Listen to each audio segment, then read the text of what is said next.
Salut à tous, j'espère que vous allez bien. Aujourd'hui on se retrouve dans une nouvelle vidéo pour parler de la licence STAPS. Juste avant de commencer, je voulais préciser qu'on n'a pas le même angle de vue que les autres fois, tout simplement parce que sur mon lit en fait, qui est d'habitude l'endroit où je tourne, et bien tout simplement la lumière ne rend pas bien, et du coup là j'en profitais, il y avait de la lumière quand même pour tourner l'après-midi, et du coup je tourne ici. J'espère que ça va quand même, et on commence tout de suite.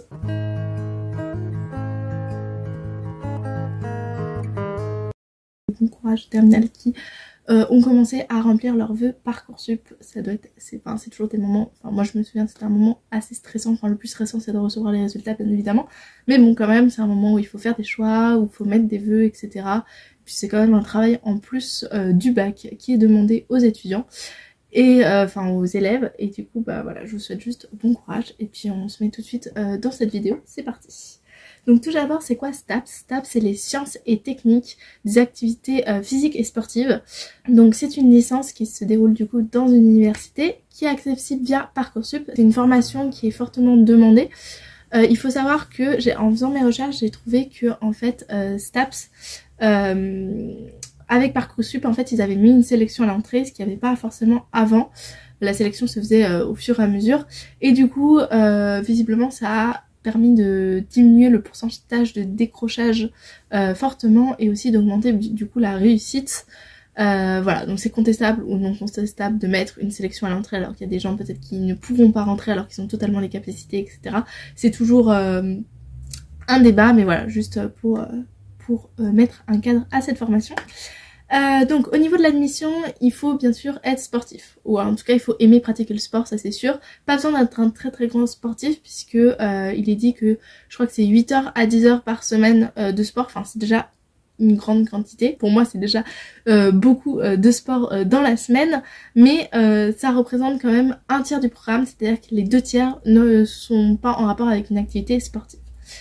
Par contre, enfin si, il y a un rapport avec l'activité sportive, mais c'est pas pratiquer du sport. Donc les autres parties du programme, c'est l'anatomie, la sociologie, la psychologie, les jeux et la motricité, et tout ce qui va être autour des connaissances sportives, donc de la théorie du sport, et bien sûr des langues, comme dans toutes les formations, je pense. Donc ça c'était au niveau du programme. Une fois que vous aurez fait votre première année de licence, vous avez un choix en deuxième année qui est, il y a 5 choix possibles. Je sais que sur Instagram j'ai déjà posté le post sur les licences et que j'en ai oublié un, tout simplement parce que c'était assez mélangé. En fait il y avait des sites où ils le comprenaient, d'autres non, et du coup moi par principe je suis partie du site de l'ONICEP pour faire, et je me suis dit ils en mettent que 4, donc c'est 4, mais visiblement il y en a 5, j'ai revérifié, et du coup je changerai je pense mon post Instagram pour ajouter notamment le classement des meilleures licences STAPS selon un classement, le classement de l'étudiant de 2022, et je le mettrai comme ça, ça peut être aussi intéressant, et je corrigerai aussi une faute que j'ai fait, répétition de 2 mots. Ok, donc ça c'était la petite parenthèse. Au niveau de l'orientation possible en seconde année, on en a 5 possibles. Donc la première c'est l'APAS, donc c'est activité physique adaptée et santé. Donc en fait c'est toutes les spécialités qui sont liées à la santé, c'est-à-dire par exemple permettre de faire de la motricité des personnes âgées, permettre de remettre au sport des personnes qui ne font plus de sport et ça crée des problèmes de santé, résoudre des problèmes d'obésité, de surpoids, etc. Donc c'est tout le sport au niveau de la santé. La deuxième orientation possible c'est éducation et motricité, donc c'est celle qui est la plus demandée. Au niveau de l'éducation, c'est par exemple pour devenir professeur professeur, donc suivre une formation de professeur, et notamment on verra après faire un master, le master pour devenir enseignant, donc d'EPS notamment, professeur d'EPS. On a aussi en troisième spécialité ergonomie et performance motrice. Donc c'est pour tout ce qui est autour d'améliorer la performance sportive et le matériel sportif. Une autre spécialité c'est le management du sport, donc c'est pour organiser des événements sportifs au niveau d'une fédération ou au niveau d'une école, au niveau territorial, au niveau national. Donc voilà, ça c'est une autre spécialité. Et on a aussi l'entraînement sportif qui est la dernière spécialité, donc c'est celle-là que j'avais pas rajoutée, qui est autour donc de la biologie, beaucoup plus de connaissances donc au niveau scientifique du sport, donc biologie, physique, et c'est pour en faire de l'encadrement sportif au niveau d'une fédération, entraîneur, coach, etc. Bien sûr, toutes les licences que vous allez faire pour la première, enfin toutes les universités auxquelles vous allez aller pour la première année ne proposent pas forcément les 5 spécialités.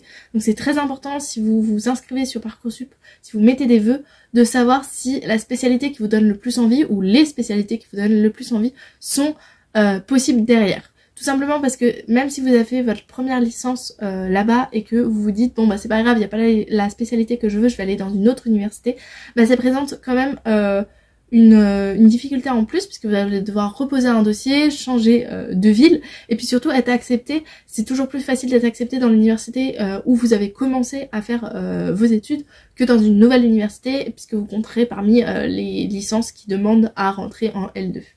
Donc renseignez-vous, c'est pas définitif, si vous êtes pris dans une STAPS qui présente pas forcément l'option que vous voulez, c'est encore une fois pas définitif, mais je pense que c'est quand même plus simple de se renseigner à l'avance et de mettre les choix qui vous correspondent le plus.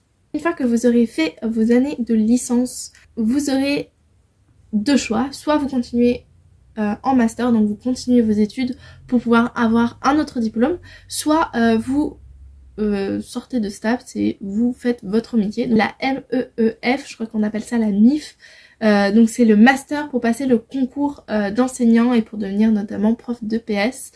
Je sais pas exactement comment ça marche, j'aimerais beaucoup me renseigner pour devenir enseignant, mais il me semble tout simplement que techniquement pour devenir enseignant de tout, il faut avoir fait une licence au départ, pas forcément qu'il y a un rapport.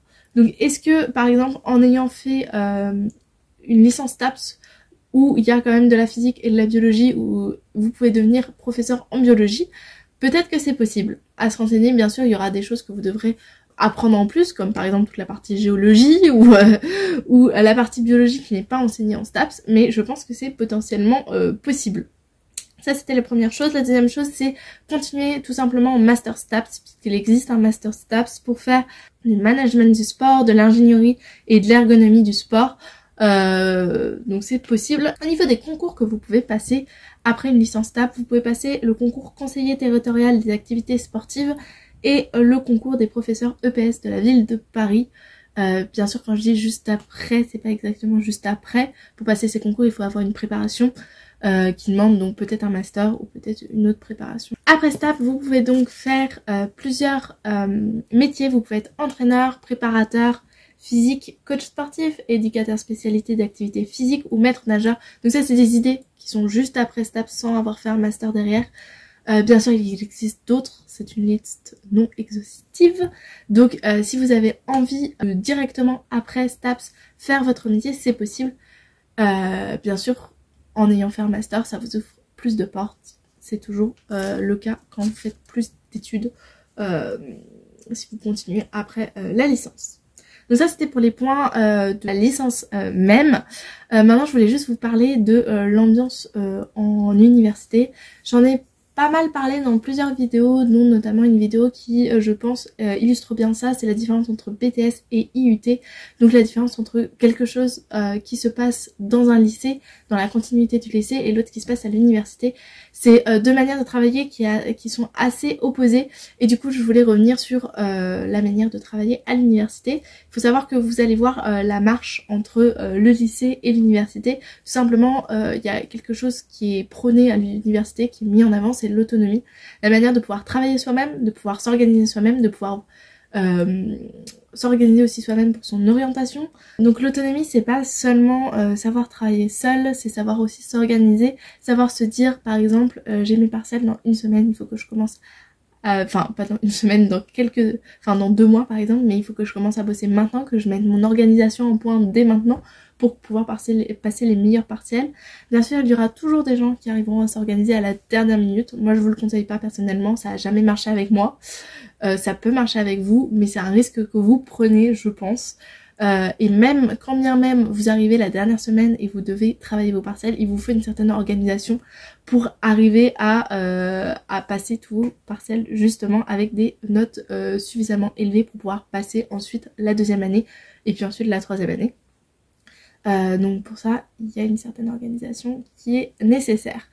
Si vous êtes quelqu'un d'organisé, même au lycée, vous allez voir qu'au lycée vous étiez pas mal aidé, notamment à chaque fois que vous avez une évaluation, ça vous aide parce que vous vous dites pour ce jour-là il faut que j'étudie, alors que quand vous avez une semaine des partiels, c'est tout le programme sur 6 mois souvent, voire 4 mois, qui est nécessaire dans plusieurs matières, ce qui représente un nombre de connaissances qui est très très grand, et pas que des connaissances, parce que des fois vous allez avoir des projets ou des rendus, qui seront parfois des fois en même temps que vos partiels. Donc vraiment il faut s'organiser de manière à ce que tout puisse être étudié et en même temps un petit peu, et pouvoir passer dans chaque matière.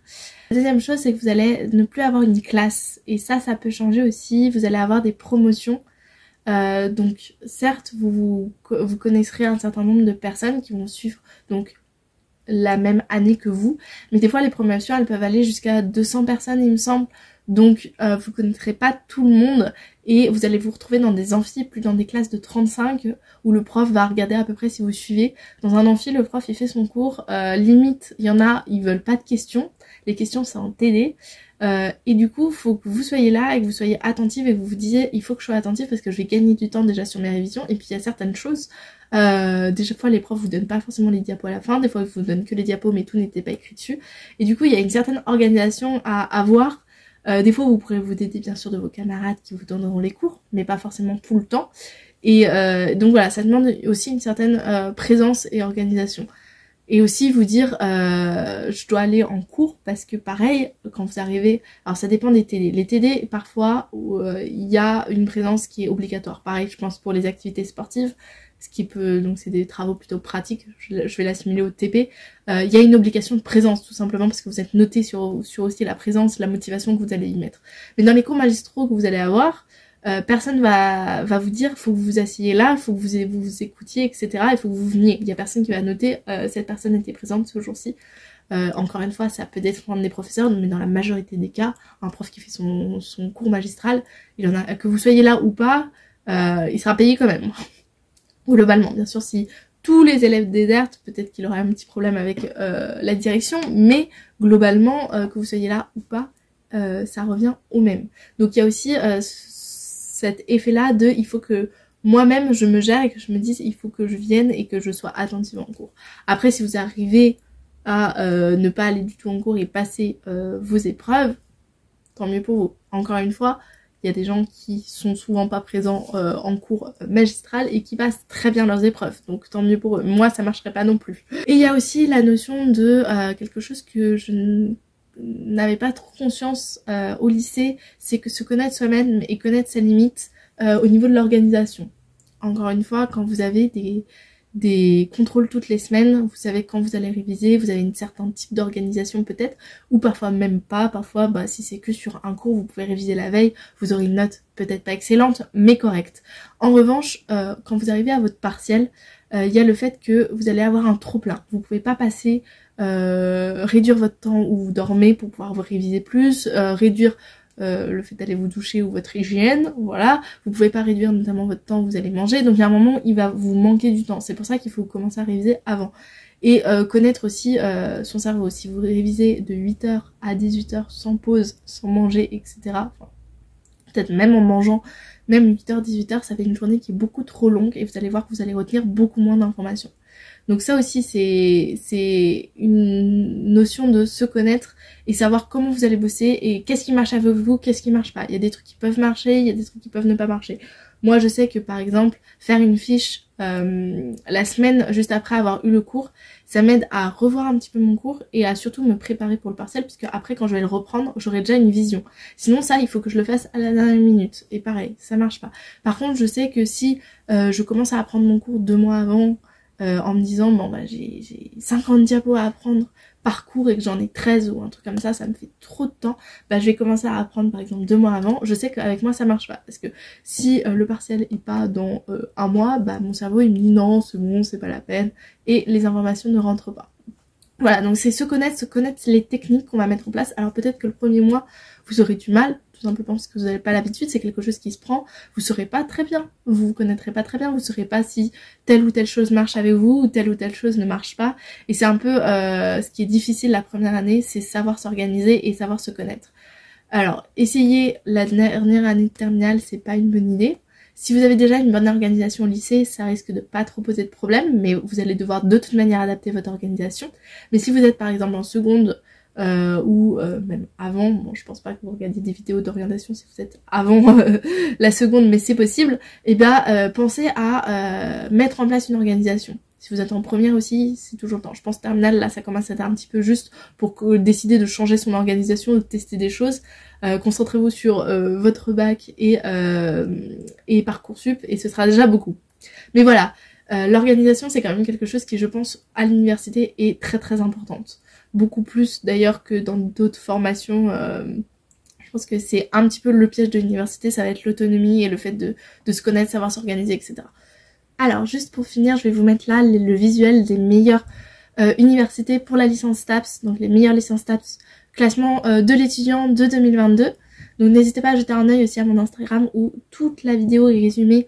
Alors il y a des trucs bien sûr que je dis à l'oral qui ne sont pas sur Insta, mais si vous voulez un résumé sur mon compte, c'est possible, c'est le guide orientation, donc je vous mets là. Et puis surtout en barre d'infos, vous avez un lien pour mon Instagram. Donc j'y publie à chaque fois plusieurs posts sur l'orientation. Je pense que cette vidéo aura fait le tour. Si vous avez des questions sur la licence STAPS, n'hésitez pas à la mettre en commentaire. Si vous avez des commentaires à faire, n'hésitez pas. Pour tout ce qui est organisation, fiches, etc. Je sais qu'on m'a fait une remarque sur la dernière vidéo sur mon vlog sur les partiels qui est disponible si vous voulez voir le vlog de mes partiels. Sur une proposition de faire des vidéos sur l'organisation, sur les fiches, sur comment j'apprends un cours, etc. Et je pense que c'est une très bonne idée et que je vais essayer de faire ça. Alors là je suis en vacances pour un peu plus d'un mois, donc vous pensez que là les cours c'est un petit peu mis de côté. Je crois que j'ai juste un rendu à faire, donc franchement j'ai rien. Mais je reprends dès le 27 février et au début j'aurai pas forcément beaucoup de travail, mais au fur et à mesure peut-être pas. Pourquoi pas vous faire des vidéos dessus. Et voilà, et aussi la semaine prochaine je vais faire un bilan sur mon semestre à l'université technologique de Compiègne, donc n'hésitez vraiment pas à aller voir aussi cette vidéo la semaine prochaine si c'est quelque chose qui vous intéresse. N'hésitez pas aussi à liker et à vous abonner si c'est des contenus que vous aimez et à me proposer d'autres vidéos aussi sur des thèmes que vous avez envie de voir. Je prends toutes les propositions et vraiment si je sais que vous avez envie de voir, ça va me motiver encore plus pour faire la vidéo dessus, donc n'hésitez pas, surtout pas. Voilà, sinon je vous dis à la prochaine pour une prochaine vidéo. Salut!